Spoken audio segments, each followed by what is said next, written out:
হে everyone, কেমন আছো? Welcome back to my channel. কলকাতাতে আসার পর this was our first outing blog. তো আমরা ইভিনিংয়ে উইদাউট এনি প্ল্যানিংয়ে এক্সপ্লোর করতে বেরিয়ে পড়ি।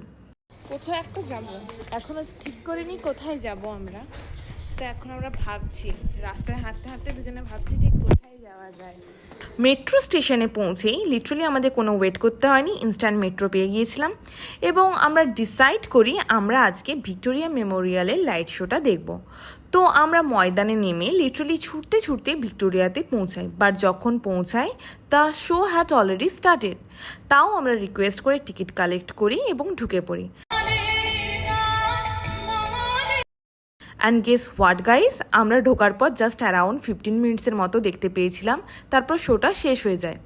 পরে জানতে পারি শোয়ের ডিউরেশন ছিল 25 মিনিটসে, আর আমরা তার ঠিক হাফে ঢুকেছিলাম শোতে। অবভিয়াসলি মুডটা তো একটু অফ হয়েই ছিল, বাট স্টিল আমরা কিছু ভিডিও ক্লিপ নিই এবং বেরিয়ে পড়ি। দেন উই ডিসাইডেড চলো বাবুঘাট যাওয়া যাক। তাই বাস ধরে আমরা সোজা চলে যাই বাবুঘাটে।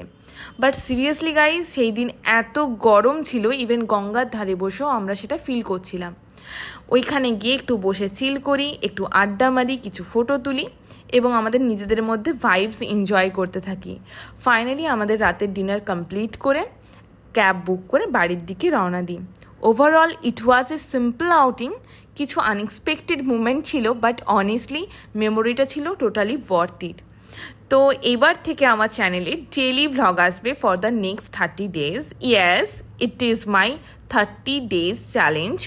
আমিও দেখতে চাই আমি কতটা এটা মেনটেন করতে পারি। So stay tune and support করতে থাকো, অ্যান্ড টাটা।